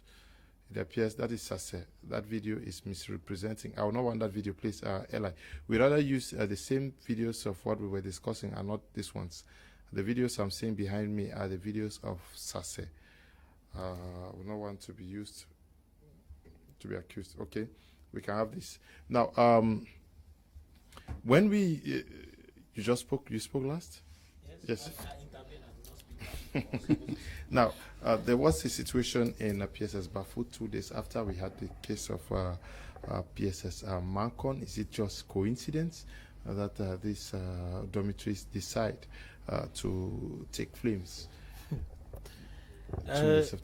Not being fast in blaming anybody, we are already used to the fact that I want to shift somewhere. The Amber fight is against schools resuming, and these particular schools had resumed and learning had been taking place in such institutions. And so immediately we see fire burning down institutions, there's just one person we should target. We should look at Amber Boys. And so we just believe that they are the ones who burnt it. Because I don't think those children will sit in their very dormitories and then set it on fire. In the night. In the night. That cannot be true. And it happened in Bafut. It didn't take long. It came to Mankon. That is already indicating something. It is already a serious activity. It's not just let's say, something that just happened. No. It's not a coincidence. It's something that happened. It is well calculated and well planned. And if you look at it, the target is Presbyterian schools there in Bamenda. When it happened in Boya here, it was Sase. They burnt that because those are the institutions that are actually bothering students right now. And so if you ask me, Mr. Leo, who are those responsible for this act, I can't point fingers on many persons. We do not refuse the fact that there are different kind of actors behind this issue, but reading the hands of time, we can point fingers on one particular person, and that is the Amber Boys. They are the ones who have done it because they don't want schools to keep on going. They are doing that because they want to drive students out of school. They are doing that because they want to maintain their strategy of no schools. Now, they want to maintain their strategy of no school. How will the fact that children are not going to school advance any course on either side? Mr. Liu, if we can, understand what really happened in PCSS and PSS, you will understand that it's an attack to the religious schools, because this is a Presbyterian school, and I believe Sase it's a Catholic school. We can also concur this to the outing of Cardinal Tumi. He recently came out and said the government should continue their induced military effort, and that these guys are thieves. Those are the words he used, some kind of hard words. I think that is not a coincidence. To me, it is when you attack me, I reciprocate. So I think that those that carried out this act, because I will not point a finger to the military or to the Ambazonians, because we say that they were unidentified gunmen. And I stay on that point, unidentified gunmen. These gunmen are practicing the hit and run method. I don't know. I was not there. Yes, I cannot come out. In Bafut? The ones that they shot those children. No, we are talking about Bafut. We are talking about the PCSS and PSS crisis that recently happened. So, to me, I think that they are simply reciprocating to Cardinal Tumi's outing, that he said that the government should continue their inducive method of military, and that these guys are thieves. After he's released out of captivity, he's in Yaoundé right now enjoying freedom. So there is a problem. There is a problem. That problem to me is that, when someone, because previously Cardinal Tumi was like supporting these guys, not really totally, but he was like, being that kind of pitting. He was not really hard on his words. But we saw that recently he has been hard. And after I think, he's kidnapped. Sure. So we can only deduce that it is an attack to the religious bodies. It is not a coincidence, because these children that were attacked in PCSS ran to PSS. They were still attacked. So I think that those that are practicing this is a hit and run method, and it's a message. It is a clear message to the person that made the outing that what you said against us, we are going to reciprocate. Why is it that it is only these Catholic and Presbyterian schools that are being attacked? Yeah, but is it that the other schools are not reopening? Yes. They are not opening. They are not active. Yes. But why drag these children into the world? What is their crime? Because we are talking about dormitories that are being attacked. And you know that this is the dormitories has their books, Yes. Their beds, almost everything that belongs to them in school. Mr. Kum, if there is anything that calls for an international attention, is the touch on schools and on churches. When you touch these places, remember I said in my opening words that schools are like temples of learning. And when this temple is touched, nobody can stay indifferent. Sure. Nobody, even in this country, in Cameroon or in the world. When you remember that things have been happening in the North and Southwest region, and many people do not talk about. But once the school is hit, especially like the children in Kumba, it was who were that gathered to condemn it. And so the boys know exactly where to hit. I want to say that in a war like what we are having now, because I call it a war now, everything is possible. Now, it will not be undoubtful if the Amber boys are also having their colleagues in these schools. In a war situation, everything is possible. It will not. Let us investigate and see whether some of these Amber boys are not students of these schools. I'm telling you the Lord, let the investigation be carried out. Now, secondly, you remember that one of the strategies of the military in the North and South to get Amber boys were always to send some girls to go get those boys, and then when they're merry-making with them, it is when the boys are taken hostage by the military. It is a military strategy, and the military has been succeeding in that. You send some sweet, juicy young girls to these boys who have been in the bush without acting. And now when they see, they are really excited about it. And that is where their Waterloo, they meet their Waterloo. So I am saying that if the government is serious, they should investigate these schools and the students in these schools. You know that that crime is not coming from far. That crime is within that vicinity, is within those buildings. Starting from Sase College, going to PSS Mankon, and going to, it is a crime that is just next to those schools. So all of these things, like I said, schools are very, very important institutions whereby all of us feel concerned. Because in PSS, for example, Mankon, there are not only Northwesterners who are there. We have Francophones who are there. And they know that when they touch schools like that have national repute, the issue is the cry will not only be of the Northwest region, the cry will reach Yaoundé. Because you even realize at one moment, most children of even the Francophone ministers were schooling even in Sacred Heart. And you remember when Sacred Heart was touched, it was burned one time. What happened? Within, say, 1 week, money was raised in terms of millions to be able to rebuild the school. Because that school has a repute. It's a school that hosts most of the children of those bourgeoisie. That's what happened. And therefore, when you ask a question, why schools, there is a reason why schools. I want to actually be very subtle and maybe beg to differ with my co-partners, the representative of PCRN, about the outing of Cardinal Tuma. I think that if you read his latest book about My Nights in Captivity, he will give you a panoramic view of how he started with this crisis, trying to bring people together, and also trying to be very subtle with this boy, because he realized that he, as a shepherd, these children are also his children, and therefore he shouldn't, as a child, you don't just come to stand and condemn your child and say this child has done that. There's a way to call them, to bring them together with you, and in order to be able to dialogue. And that is what he was doing, and he has continued to do that. And even when you say that after his night in captivity, he has changed his tongue, he has not changed. The only thing that he has done is to write that book and present actually. He said he was not tortured, and that he admired the way the boys, they respected him. That it means that, and that when he was coming, the boys gave him a message. They told him, we know that you have an international repute and that you will take our voices to the international community. Means that they respect him, and they have all respected him for his outing and for who he is. And I think that he has continued to be who he is. His plans were thwarted by the government when he wanted to bring the churches together and bring these boys together for a dialogue.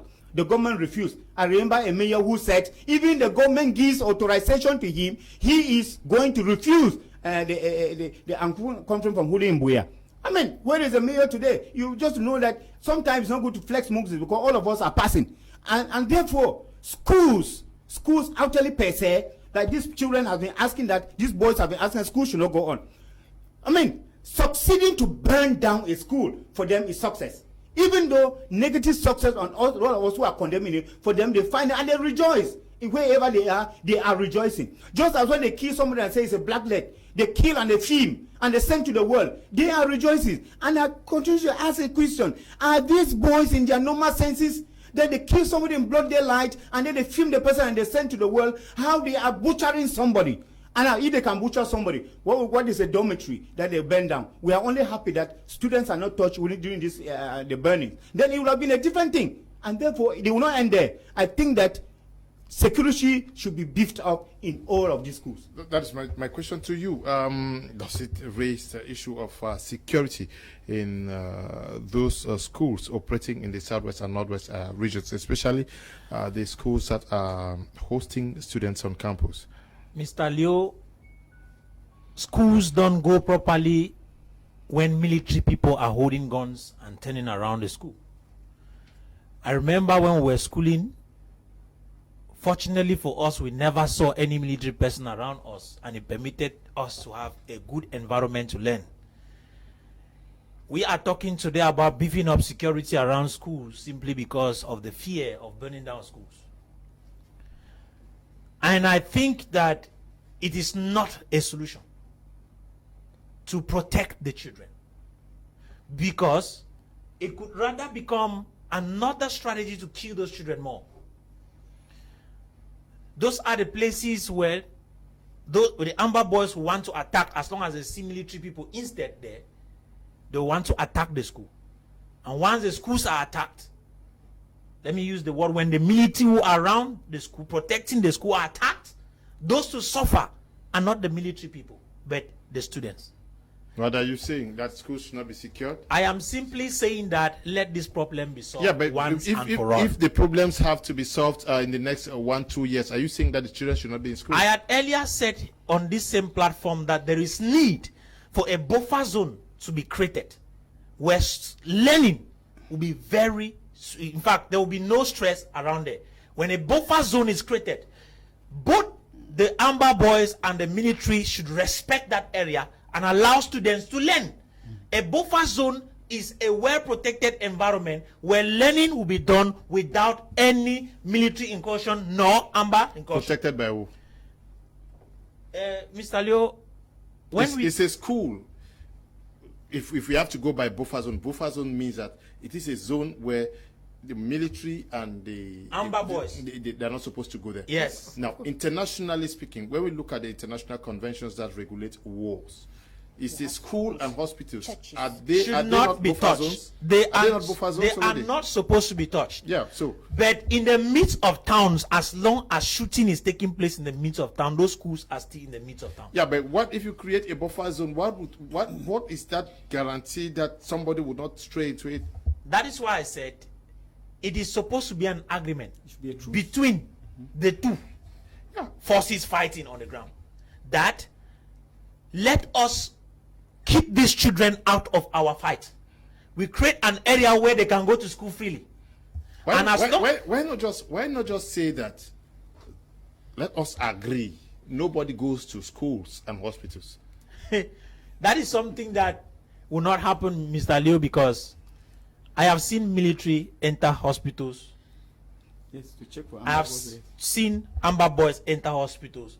So in such a case, I've seen military people come to church. Why? I've seen Amber Boys come to church. Why? Why are they not respecting the international convention? So what is going to make them respect the buffer zone you are talking about? That is the issue, Mr. Leo. That's why I said it's supposed to be a truce between the two. And there's been an international referendum. It's supposed to be a truce, and that is why I still went further in saying that this thing, even that I'm talking, is just a proposal in the air, because it cannot even happen. As long as this war continues, there will be these incursions. We are going to suffer these things. Children are going to suffer. Schools will be burned. Churches will be attacked, because it is an unconventional war that is taking place right now. Now, it is an unconventional war. Nobody is respecting anything. No rules, no regulations. Yeah, but when we are talking about attacks on schools, we are not hearing about government schools. Presbyterian schools are constructed by the church, and the Christians, Catholic schools are the same. What is their crime? Why attack schools, destroy schools that are going to be constructed by the same parents? Mr. Com, to me, I will relate this to the outing of Cardinal to me. Oh, but he's a Catholic. Presbyterian schools have nothing to do with Cardinal Tumi. Well, we can say Cardinal Tumi, it's like he represents the religious body in Cameroon because he's a figure that is respected. Now, for them attacking the Presbyterian schools, I think that there is an insider in this schools that is giving out signals. Because you will not tell me that the government said they are going to secure schools. They are going to protect our schools. Weren't they military men when this fire arose? Question. Weren't they military men? How are we supposed to agree that it is the Ambazonian that put the fire there? Because like my co-panelist said, in a war, everything is possible. We could still believe that it is the military that put the fire and so that they should accuse the Ambazonians. It's an uncertain event. We have no sure case. Because if this military could really say that they are protecting these schools, they are not supposed to be sleeping. They are supposed to watch over these students when they are sleeping. So it means there is an insider from this party, from the party of the government, who gives signals, or better still, we do not know. Because in a military fight, they say, tout est permis, les coups comme les coups. So I believe that there is an insider that gives out signals, and on the other party, they are trying to discredit both of them. They are trying to discredit each of them. Yes, each other. That's the problem. So I think there is an insider. There is somebody, like my co-panelist recently said, he said that, isn't it possible that there are Ambazonians who are students in the schools? Because it's not written on their forehead. They might disguise and go there and say, okay, hit now, and they do the issue. They could still be military men who are working hand in hand with these Ambazonians to commit all these atrocities. We are uncertain.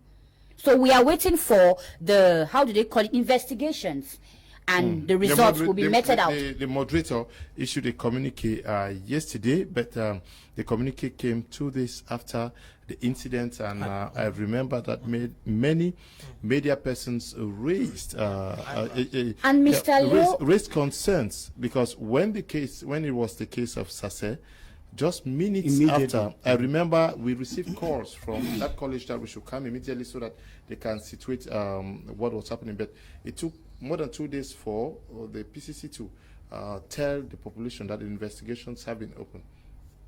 And Mr. Liu, I was about saying that, this war, or what happened in PCC and PSS and Mankon, could be that the other party is trying to, because when we saw that this happened, we saw MPs from the government that came and gave some matelas and some mattresses and other in PSS. Yeah, but former students, for the case of Sase. Former students bought those things and gave, yes. So the Sase Boys Association did that. So I think this now, talking about the communique that came some 2 days later, this now brings into question the kind of a relationship that the school governing body has with the hierarchy of the Presbyterian Church. This now, you see that there is a leakage somewhere, because if you go detail into that, you see that, there's no flow of a relationship in terms of administration as far as that. Yeah, but every church has what they call a communication department. When something happens with, let's take the case of the Archdiocese in Bamenda. Once anything happens, the communication person is first to tell. But it depends on the functionality of the communication department. You may not think that what holds in a Catholic church holds in other churches. We have seen cases in churches where some churches even want to, segment themselves and act as individuals. You remember the case that we had with the EEC, where each church wanted to be independent from the national church. So you should not take the example of a Catholic church. Maybe I think it look like the Catholic church, whereby you find people there's what we call the dogma of the church, whereby you don't have to question certain things. They tell you what to do, and you don't do it. They take a decision. What is the role of the communication? Yes. Actually, I wanted to come to that. The role of the communication is to communicate, but sometimes you don't communicate without actually finding out and talking with your hierarchy. Sometimes it's not just because there's a communication department, you just communicate. Even in the Catholic Church, you don't just communicate without talking with a bishop. If it is something that concerns the diocese, the bishop gives you the accord to give them. What are you saying? That a school is burnt today and 2 days after another school is burnt and nobody's communicating? We are condemning that, and that's why I'm saying that there should be something wrong in terms of the link. I mean, in terms of the link between the communication department and maybe the moderator of the Presbyterian Church. There is something wrong there. If you find out, you know that it was not intentional. There certainly was something. Maybe they wanted to find out and make some little investigation before they come out with the communication or something wrong. But we all who are outsiders know that there was something wrong. But internally, there may be actually something that hindered that. Now, to talk about the issue of schools being touched, like the Christian schools that are being touched, I want to bring us back to when this school year was starting in Kumbu, for example.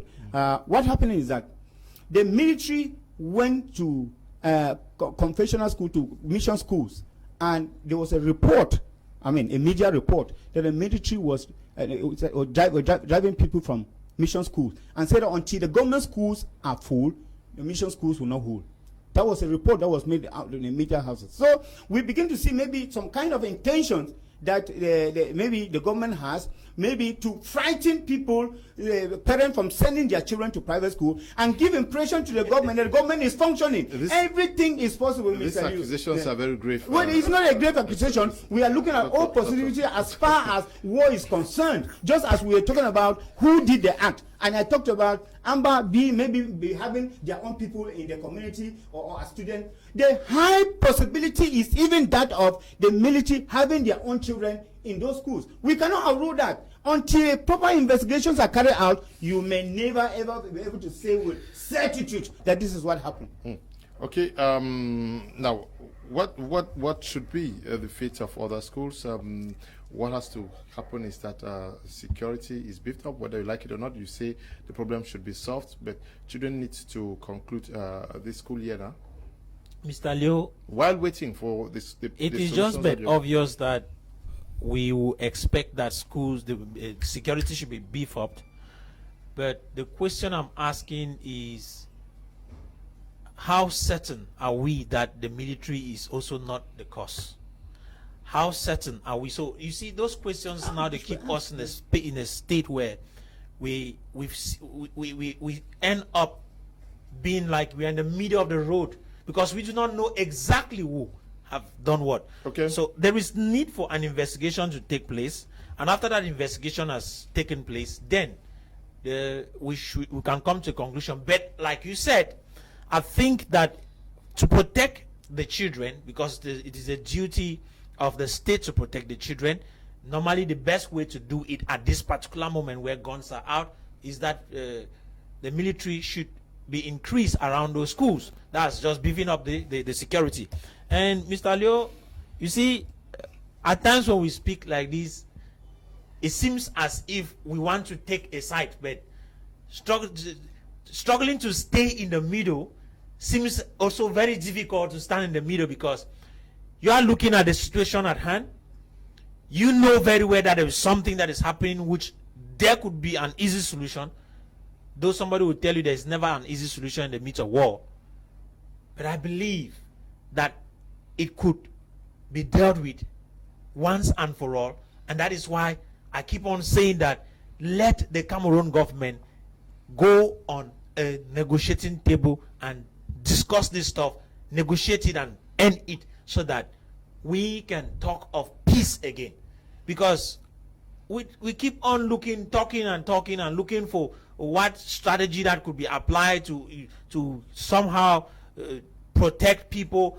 But as long as we keep on talking of protecting, there's still going to be the opposition coming into fight. And once that happens, we know very well when two elephants are fighting, the grass suffers. That's just what I know that is going to be happening. So every strategy that will be used, the government has used all the methods that they could use. We have seen all sorts of window dressing strategies that have been applied, and none has solved the problem. And if we keep on with these window dressing strategies, these cosmetic solutions, I'll be sincere, we'll be losing lives every day, like we are doing now. Every day lives will be lost. And if that is what we want to be seen, then we can keep on talking and asking how will it be solved, which strategy should be used. But I pray that as we are talking, let the government, who is the one that is the superior, take a measured decision and see how this problem can be solved around a table. And that, to me, is my way out, because there is no better way out than ending the war. Okay, we will have to end at this juncture. Let me take a few messages and then we conclude. Oops, messages are just flowing in. It's difficult to read, it's just coming in. Dr. Okay, thank you for coming. Thanks so much, Yo.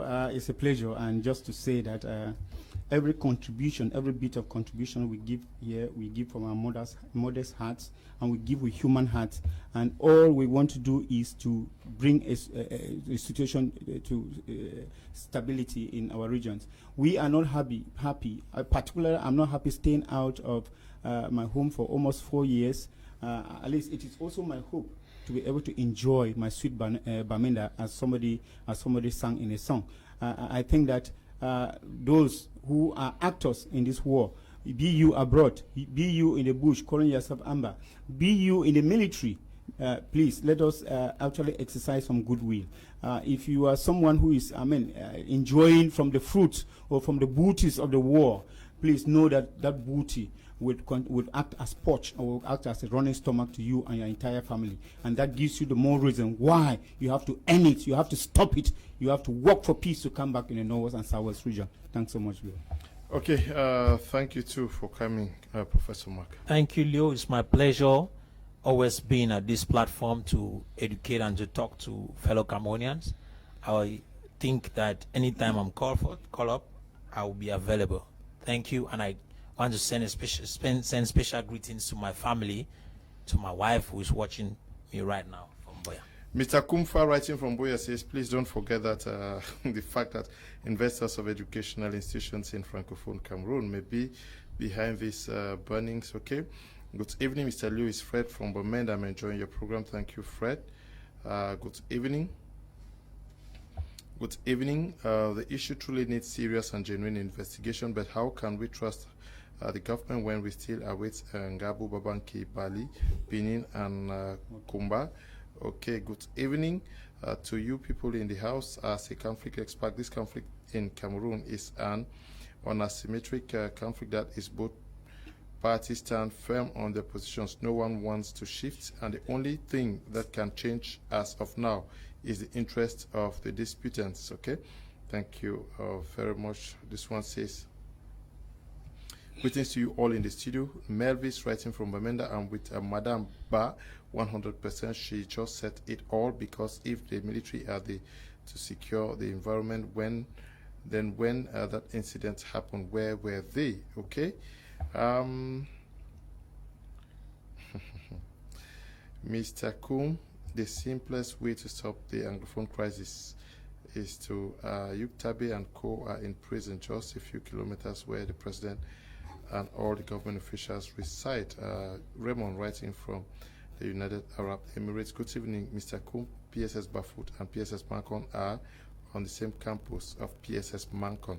Okay, thanks. Okay, they all are in Bamenda. Greetings to all in the studio. Thanks for your efforts, Mr. Leo. This program needs an urgent political solution. What do your panelists think can be done to make both parties to go to the negotiation table? James Tabe is writing from Douala. Good evening to you all in the studio. Our professor is for real. The problem is not whether children should be allowed to go to school or not, but that the problem should be solved for schools to go. H-Free Church is writing from Amanda. Mr. Kum, please can you ask Doctor that when the military kills civilians also, are they not rejoicing? Okay. Hello, Mr. Leo and the entire panelists. I love watching this program every single time. It's Aiden Vioff watching from Halifax in Canada. Good evening to you. Good evening. Thank you. Really, Mr. Liu, you guys are caught in the middle of the deep sea. I only pray God protects you all for speaking for the people. Valentine is writing from from Germany. This one says, I heard what the young woman said, but the simple truth is that that spoke with that giving out a conclusion. Mr. Liu, good evening, sir. I love your program. Keep it up, sir.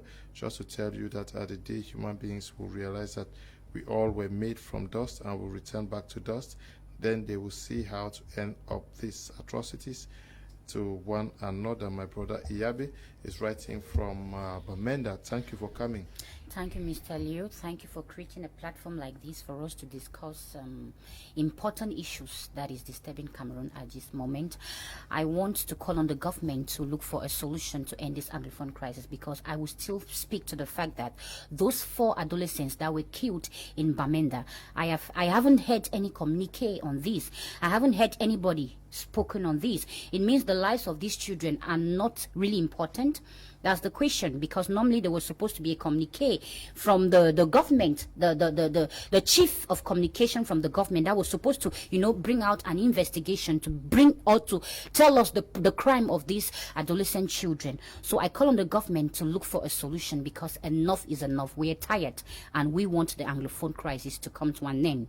Thank you. Okay, we want to thank you, Desmond and Eli, and Noel, also Bertrand, who are producing this program, and to you, Tabi Tambe Bryant, who is supervising this program. Not forgetting you, Kaiser Michelle. We also want to say thank you to you all who took time off to watch this edition of the program.